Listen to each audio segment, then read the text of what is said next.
Hello मेरे प्यारे बच्चों, कैसे हो आप लोग। स्वागत है वीएस एजुकेशन में। मैं हूं विवेक सर, आपके लाए एक नई वीडियो। इसमें हम आपको क्लास 10 मैथ में कुछ इंपॉर्टेंट क्वेश्चन करवाएंगे, जो क्वेश्चन आंसर ऑफ पेपर से मैंने लिए हैं और जो आपके एग्जाम के लिए बहुत ज़्यादा महत्वपूर्ण है। तो बच्चों, यहाँ पर जो क्वेश्चन करवाएंगे, ये क्वेश्चन आंसर ऑफ पेपर में 5 साल में पूछे गए क्वेश्चन है। आप लोग इन क्वेश्चन को बहुत अच्छे से प्रिपेयर कर लीजिएगा। इन क्वेश्चनों के एग्जाम में आने के चांसेस ज़्यादा है बच्चों। तो बच्चों देखो, पहला जो क्वेश्चन दिया गया आकृति में डी त्रिभुज एबीसी के कर्ण एसी पर स्थित एक बिंदु है। तो बच्चों आपको दिख रहा होगा, ये त्रिभुज एबीसी है, इसमें ये कर्ण वाली भुजा है, इस पर एक पॉइंट डी स्थित है, जबकि बीडी लंब एसी है। देखो बच्चों, आपको बीडी जो भुजा दिख रही है वो एसी पर क्या दिख रही है, लंब है।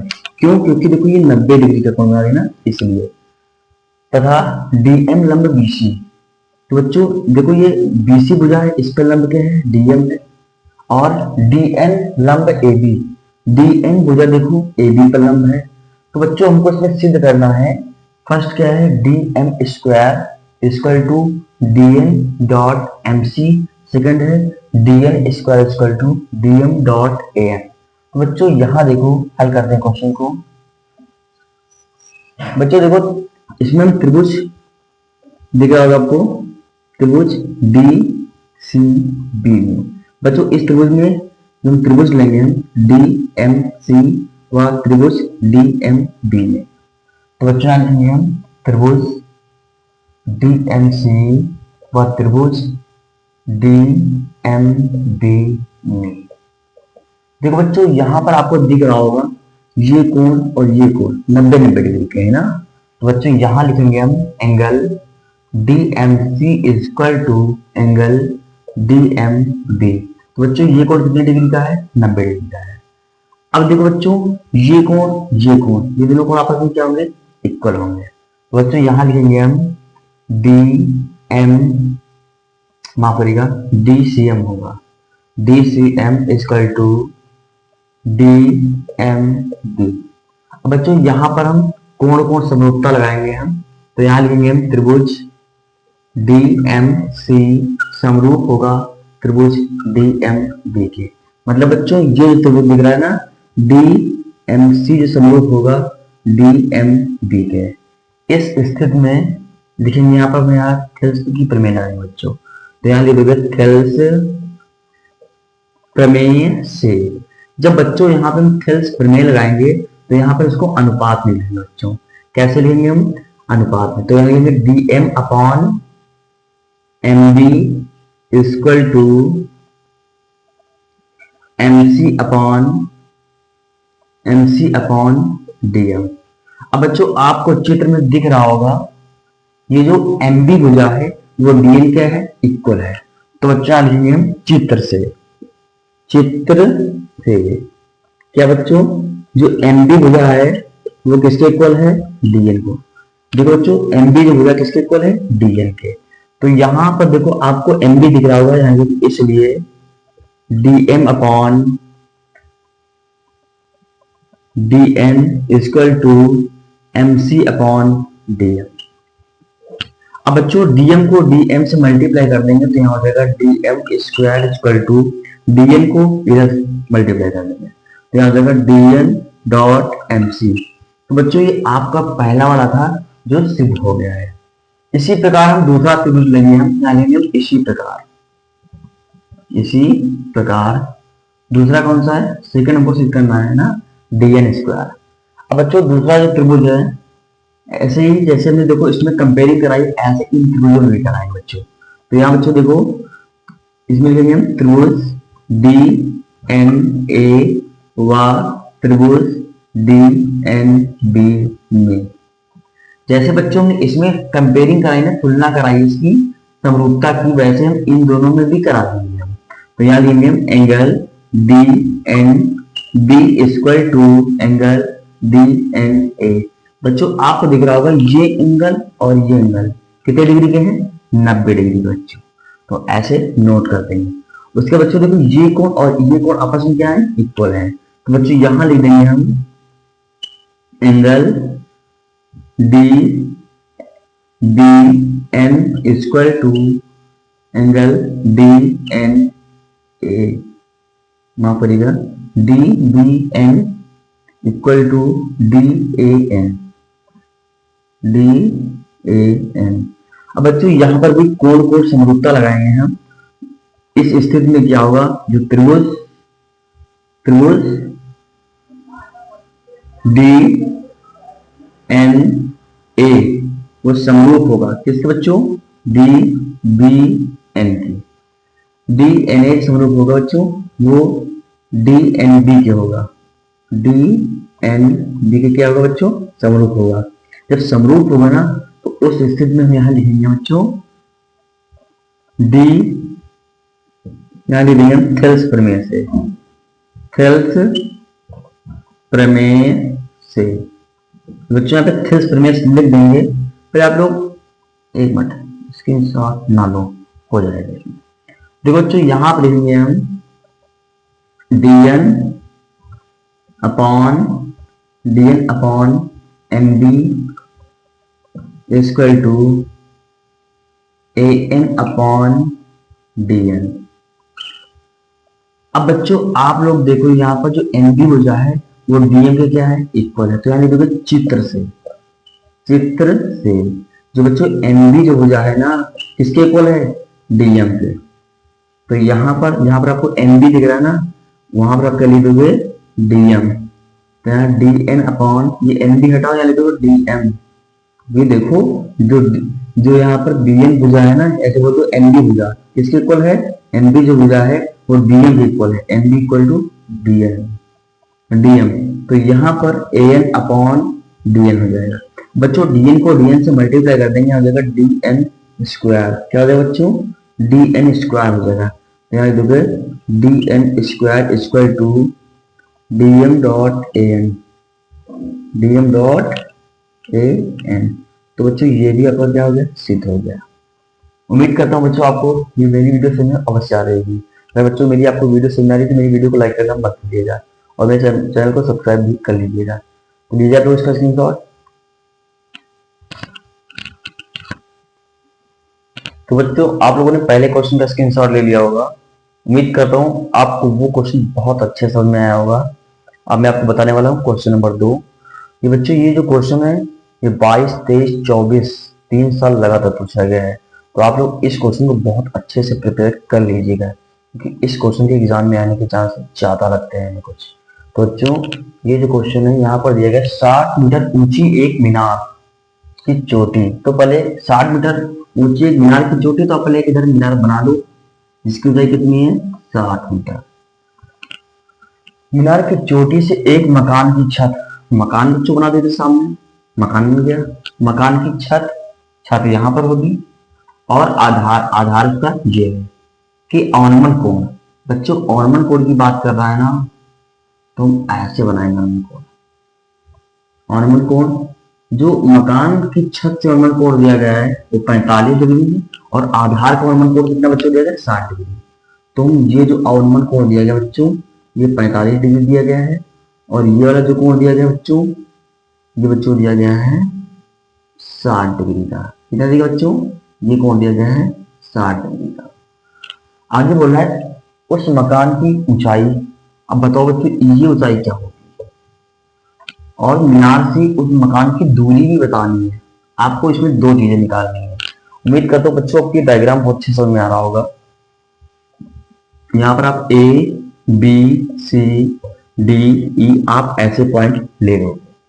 अब देखो बच्चों ये कोण 45 डिग्री है ना, तो ये भी कोण कितना हो जाएगा बच्चों, ये वाला कोण 45 डिग्री हो जाएगा। ये कोण 60 है, तो बच्चों ये कोण कितना हो जाएगा 60 डिग्री हो जाएगा। उम्मीद करता हूँ बच्चों आपको ये डायग्राम बहुत अच्छे समझ में आ रहा होगा। यहाँ देखो x लिखा है तो आप इसको भी x मान लोगे। देखो बच्चों ये भुजा कितनी h है, तो ये भी भुजा कितनी हो जाएगी बच्चों h हो जाएगी। जब बच्चों ये भुजा h है और ये टोटल कितनी बच्चों है 60 है, तो हम इस 60 में से h को घटा देंगे तो ये निकल आएगी। तो बच्चों ये कितनी हो जाएगी 60 माइनस h। अब देखो बच्चों यहां पर जो हमको निकालना है इसको मान लेंगे। माना मकान की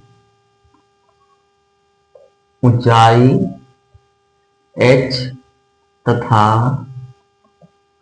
मीनार से मकान की दूरी x मीटर है, ऐसे हम लिख लेंगे।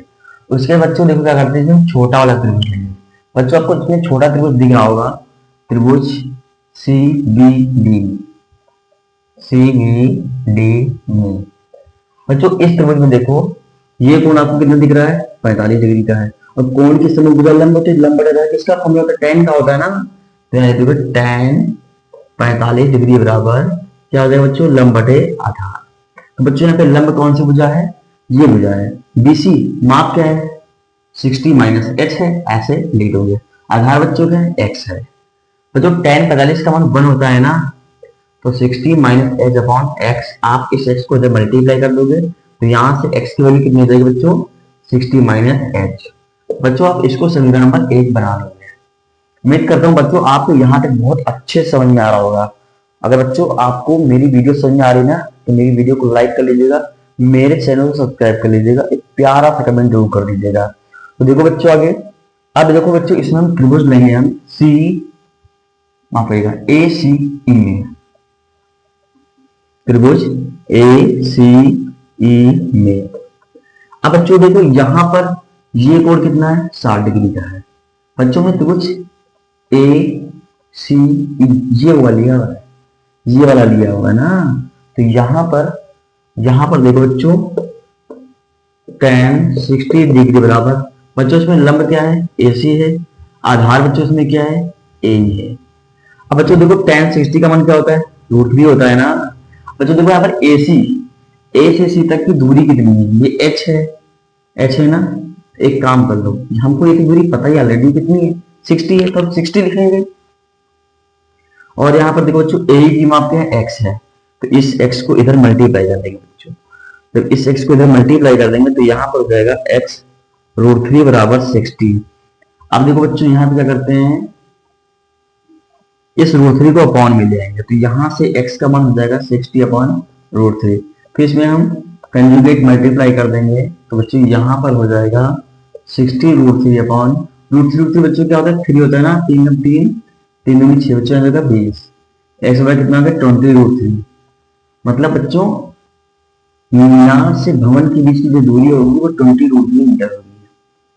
उसके बाद बच्चों x का मान समीकरण 1 में रख देंगे, तो यहाँ लिख दिया हम x का मान समीकरण 1 में रखने पर। अब बच्चों देखो x का मान क्या है, 20 √3, आप यहाँ लिखोगे 20 √3 इक्वल टू 60। अब देखो बच्चों यहाँ पर माइनस h, ऐसे आप नोट कर दोगे। अब देखो बच्चों क्या करते हैं, इस h को इधर पक्षांतर कर लेंगे, 20 को इधर पक्षांतर कर लेंगे, 20 √3 को। तो बच्चों यहाँ से जो h का मान हो जाएगा 60 माइनस 20 √3। उसके बाद बच्चों क्या करेंगे, इसमें से हम 20 कॉमन ले लेंगे। तो बच्चों इसमें से हम 20 कॉमन ले लेंगे, तो बच्चों यहाँ पे क्या बच जाएगा, 3 minus √3 into 20 into 3 minus √3 metre. देखो बच्चों यही आंसर आ रहा है, सही है। तो बच्चों यहाँ पे स्टेटमेंट लिखेंगे हम, अतः मीनार की भवन से दूरी 20 √3 मीटर तथा भवन की ऊंचाई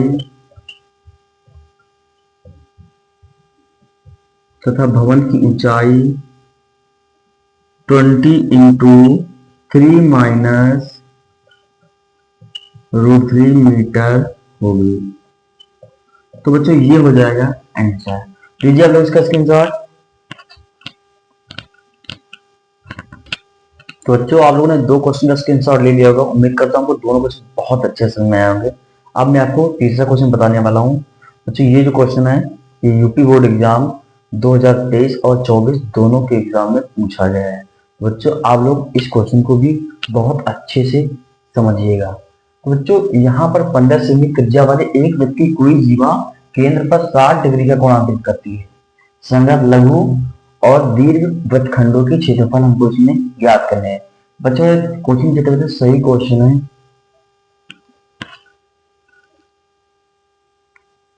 राइट। तो बच्चों यहाँ पर जो त्रिज्या दी गई है वो 15 सेमी दी गई है, ऐसे लिख लेंगे हम। कोण कितना आती है 60 डिग्री का, वो भी लिख लेंगे हम। कह रहा है संगत लघु। तो बच्चों संगत लघु वृत्तखंड का फॉर्मूला क्या होता है? संगत लघु वृत्तखंड का क्षेत्रफल। तो बच्चों इसका जो फॉर्मूला होता है ना वो होता है पाई आर स्क्वायर। अब pi R square theta upon 360 minus 1/2 R square sine theta. अब बच्चों क्या करेंगे, इसमें से हम आर स्क्वायर कॉमन ले लेंगे तो यहाँ बचेगा क्या, pi theta upon 360 minus 1/2 sine theta. बच्चों यहाँ पे जो आर का मान 15 इसे 15 रख देंगे, यहाँ पे पाई का मान 3.14 रख देंगे, थीटा का मान बच्चों 60 डिग्री है वो भी रख देंगे, अपान में 360 माइनस 1/2। बच्चों साइन 60 का मान कितना होता है 125 होता है ना। बच्चों यहाँ पर बचा क्या है 1.57 अपॉन 3, 1/2 से लिख लोगे बच्चों। साइन 60 का मान क्या होता है बच्चों √3/2 होता है। देखो बच्चों 225 पे से लिख लेंगे हम, 1.57 अपॉन 3 भी लिख लेंगे। देखो बच्चों √3 का मान कितना होता है 1.7 होता है ना, 1.73, तो कितना होता है 4। अब बच्चों जो क्या करते हैं ये 225 ऐसे लिख लेंगे। बच्चों यहाँ पे थोड़ा दिख नहीं रहा होगा आप लोग को, इधर नोट कर रहे हैं। देखो बच्चों क्या करेंगे यहाँ पर ये 225 ऐसे नोट कर लेंगे हम। उसके बाद बच्चों इस 4 से इधर मल्टीप्लाई कर दो, 4 सत्ते 28 के 8, 4 पंजे 20, 20 2 22, 4 कदम 4, 4 2 6। तो बच्चों कितना हो जाएगा 6.28 हो जाएगा, माइनस 3 3 9, 3 सत्ते 21 का 1, 3 का 3 5। तो बच्चों कितना हो जाएगा 5.19 हो जाएगा अपॉन 3 चौके 12। अब बच्चों क्या करते हैं 225। बच्चों यहाँ इसमें से इसको घटा देंगे, हाथ ले लो, यहाँ कितना हो जाएगा 18 से 9 हो जाएगा, 9 बच जाएगा, यहाँ बच्चा 1 बचेगा, 1 में से 1 जाएगा 0 बचेगा, 6 में से 5 जाएगा 1 बचेगा। तो बच्चों यहाँ पे कितना देगा 1.09 अपॉन बच्चों कितना है 12। बच्चों इसको 3 से काटेंगे तो 3 चौके 12, यहाँ पे कितना बच्चों है 3 सत्ते 21, 3 बचे 15, 3 से बच्चों इसको अब बच्चों नहीं कट रहा है ना। अब देखो बच्चों क्या करते हैं इस 75 को इससे मल्टीप्लाई कर देंगे, 75 गुणे 1.09 अपॉन 4। बच्चों यहाँ पे इसका आएगा 20.4375 सेमी स्क्वायर। बच्चों ये इसका आंसर हो जाएगा सॉल्व करने के बाद। बच्चों हमको इसमें दूसरा क्या निकालना हुआ है दीर्घ वृत्तखंड का क्षेत्रफल। तो बच्चों आप लोग इधर देखो, मैं इधर निकाल रहा हूँ दीर्घ वृत्तखंड का क्षेत्रफल। तो बच्चों यहाँ पे सेकंड पर डाल देंगे दीर्घ वृत्तखंड का क्षेत्रफल। तो बच्चों यहाँ पर क्या करेंगे हम वृत्त का क्षेत्रफल क्या होता है पाई आर स्क्वायर होता है ना, पाई आर स्क्वायर में से हम क्या करेंगे लघु वृत्तखंड का क्षेत्रफल, वृत्तखंड का क्षेत्रफल इसमें से बच्चों हम घटा देंगे। बच्चों पाई आर स्क्वायर यहाँ पाई का मान भी रख दीजिएगा, आप इसको सॉल्व कर लीजिएगा। सॉल्व करके आप लोग कमेंट में बताइए इसका आंसर क्या आएगा।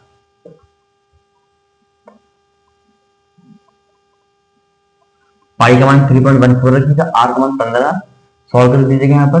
बच्चों इसके बाद उसको कमेंट में बताइएगा इसका आंसर क्या रहा है। नेक्स्ट क्वेश्चन देखो बच्चों, इसका संपूर्ण प्रश्न ज्ञात करो। देखो बच्चों यहाँ पर तो घन का आयतन दिया गया है ना, तो आयतन क्या है 1331 सेमी क्यूब। तो बच्चों इसका आयतन का फॉर्मूला क्या होता है भुजा क्यूब होता है। तो यार देखिए a क्यूब बराबर 1331। बच्चों यहाँ से जब क्यू हटाएंगे तो इस साइड में हो जाएगा क्यू नोट लग जाएगा यहाँ पर, तो यहाँ पर 1331 ऐसे नोट कर देंगे। बच्चों इसका क्यू नोट कितना होता है, 11 होता है। तो बच्चों इसकी जो भुजा आ जाएगी 11 से नहीं आएगी, धन की हमको निकालना बच्चों इसका क्या है, संपूर्ण पृष्ठीय क्षेत्रफल। तो बच्चों यहाँ लिखेंगे हम संपूर्ण पृष्ठीय क्षेत्रफल। बच्चों ये जो क्वेश्चन बहुत इंपॉर्टेंट है, ये भी कई बार एग्जाम में पूछा गया है। बच्चों इसका फॉर्मूला क्या होता है, 6a² होता है संपूर्ण पृष्ठीय क्षेत्रफल का। तो बच्चों 6 इंटू a की वैल्यू कितनी, 11, तो यहाँ पर 11 का स्क्वायर कितना हो जाएगा बच्चों, 120 बन जाएगा। 6 1 जा 6, 6 2 जा 12 का 2 कैरी 1, 6 1 जा 6 1 7। तो बच्चों इसका जो संपूर्ण पृष्ठीय क्षेत्रफल आएगा बच्चों कितना हो जाएगा, 726 सेमी स्क्वायर। तो बच्चों लीजिए आप लोग इसका स्क्रीनशॉट। 5 देखो यहाँ पर कह रहा है एक लंबवती शंकु की त्रिज्या और ऊंचाई 3 4 के अनुपात में है, शंकु का आयतन 301.44 सेमी क्यूब हो तो शंकु की त्रिज्या ज्ञात करो। तो बच्चों यहाँ पर जो अनुपात दिए गए तो यहाँ पर मान लेंगे, माना शंकु की त्रिज्या 3x तथा ऊंचाई 4x है। बच्चों आयतन का फॉर्मूला क्या होता है शंकु का, 1/3 पाई r स्क्वायर h। बच्चों यहाँ पर जो आयतन दिया गया कितना दिया गया है, 301.44, 1/3। एक बार बच्चों देख रहे हैं पाई की वैल्यू क्या रखी है इस क्वेश्चन में। बच्चों से हमको पाई का जो मान रखना है 3.14 रखना है। यहाँ पे बच्चों को क्वेश्चन में दिया जाएगा, बट मैंने यहाँ पे नोट नहीं किया था। बच्चों यहाँ पे देखो रेडियस कितनी दी गई है, 3x है, तो देखिए 3x कैसे स्क्वायर, ऊंचाई बच्चों इसमें कितनी है 4x, ऐसे नोट कर देंगे। अब बच्चों देखो यहाँ पे हम कैलकुलेट कैसे करते हैं, ऐसे लिख लोगे 3.14 भी। बच्चों 3 का स्क्वायर क्या होता है 9 होता है, x का क्या होता है x स्क्वायर होता है इंटू 4x। बच्चों 3 से काटो कितना जगह, 3 3 9 होता है ना। अब बच्चों देखो क्या करते हैं यहाँ पर है, देखो यहाँ पर ये 3 चौके कितना 12 और ये मल्टीप्लाई में ना इधर देगा कौन में। बच्चों x स्क्वायर को x से मल्टीप्लाई कर दो कितना हो जाएगा, x क्यूब हो जाएगा ना। चलिए बच्चों इसलिए x cube equal to 301.44 upon 3.14 into 3 4 जो कितना होता है 12 होता है ना। अब बच्चों देखो क्या क्या करते हैं, ऐसे ऐसे डायरेक्ट पॉइंट डालेंगे क्योंकि इसके अंदर भी दो संख्या है, इसके अंदर भी दो संख्या है। बच्चों इसके इसको सॉल्व करेंगे ना तो यहाँ पर काटने में बच्चों 8 आएगा। आप इसको इससे मल्टीप्लाई कर दीजिएगा, उसके बाद आप इसको इससे डिवाइड कर दीजिएगा, कितना आ जाएगा 8 आ जाएगा। उसके बच्चों इसका क्यूब रूट निकालेंगे तो यहाँ पर हो जाएगा 8 का क्यूब रूट कितना होता है 2 होता है। बच्चों यहाँ पर x की वैल्यू कितनी मिल गई 2 मिल गई। इसलिए शंकु की त्रिज्या, बच्चों क्या त्रिज्या निकलेगी, बच्चों इसमें हमें त्रिज्या 3x मानी ना तो 3x लिख दोगे, 3 इंटू 2 कितना जगह 6 सेमी। लीजिए तो इसका स्क्रीनशॉट। उम्मीद करता हूँ बच्चों आपको क्वेश्चन बहुत अच्छे से समझ आ रहा होगा। बच्चों क्वेश्चन नंबर 6, उम्मीद करता हूँ बच्चों आपको पांचों क्वेश्चन बहुत अच्छे से समझ आए होंगे। अब मैं आपको बताने वाला क्वेश्चन नंबर 6 जो यूपी बोर्ड एग्जाम 2024 में पूछा गया है। बच्चों ये जो क्वेश्चन है यहाँ पर बता रहा है एक बक्से में 100 लाल है, 200 पीली गेंद है तथा 50 नीली गेंद है। इस बक्से में से एक गेंद यादृच्छिक निकाली जाती है तो प्रायिकता ज्ञात करो कि गेंद नीली हो। सेकंड, गेंद पीली नहीं है। थर्ड, ना पीली है और ना नीली है। तो बच्चों देखो इसको कैसे करते हैं, यहाँ लेंगे कुल संभव परिणामों की संख्या, मतलब बच्चों टोटल यहाँ पर इवेंट कितने हैं। बच्चों यहाँ पर 100 लाल हैं, 200 पीली है और 50 कैसी है नीली है। तो कुल संभव परिणामों की संख्या कितनी बच्चों हो गई 350 हो गई। अब बच्चों इसमें हमको फर्स्ट क्या निकालना है, गेंद नीली है, तुमको प्रायिकता क्या करनी, क्या गेंद नीली है। तो बच्चों यहाँ पर जो नीली गेंदें हैं उनकी संख्या कितनी है 50। तो यहाँ पर 50 बटे कुल संभव परिणामों की संख्या कितनी 350 है। बच्चों इसको काट देंगे, 0 0 कट जाएगा, 5 में 5, 5 होते 35। तो बच्चों 1/7 क्या हो जाएगी, इसकी प्रायिकता हो जाएगी। बच्चों ये इसका क्या हो जाएगा, आंसर जाएगा। बच्चों को सेकंड इसमें क्या निकालना है, गेंद नीली, माफ करेगा, गेंद पीली नहीं है। तो बच्चों यहाँ पर गेंद इसमें पीली नहीं है, कितनी गेंद है जो पीली नहीं है, 100 लाल है और 50 नीली है। तो बच्चों यहाँ पर प्रायिकता निकालनी है, गेंद पीली नहीं है। क्या नहीं बच्चों है, गेंद पीली नहीं है। बच्चों गेंद पीली कौन सी नहीं है, 100 लाल है और 50 नीली, तो 50 कितना हो जाएगा, 150 हो जाएगा। बच्चों कुल संभव परिणाम कितने हैं, 350 है। बच्चों इसमें 0 0 काट देंगे, 5 3 15, 5 होते 35। तो बच्चों 3/7 की क्या हो जाएगी, प्रायिकता हो जाएगी। तो बच्चों इसका क्या है, ये क्वेश्चन नंबर इसको, ये इसका आंसर हो जाएगा। बच्चों इसमें थर्ड क्वेश्चन क्या है, ना पीली है और ना नीली है, तो हमको इसकी प्रायिकता क्या करें ना, क्या बच्चों निकालनी है, ना पीली है और ना नीली है। तो बच्चों वो गेंद इसमें कौन सी होंगी जो ना पीली है और ना नीली है। तो बच्चों 100 गेंद ऐसी होंगी जो लाल होंगी, वही तो ना पीली है ना नीली है। तो बच्चों कुल कितनी है, 350 की, इसमें 0 0 कट जाएगा, 5 में 10, 5 होते 35। तो बच्चों यहाँ पे 2/7 इसकी क्या हो जाएगी, प्रायिकता हो जाएगी। तो बच्चों आपको मेरी वीडियो कैसी लगी, अगर आप बच्चों आपको वीडियो समझ में आई है तो वीडियो को लाइक कर लीजिएगा, चैनल को सब्सक्राइब कर लीजिएगा और कमेंट करना मत भूलिएगा। लीजिए तो इसका स्क्रीनशॉट।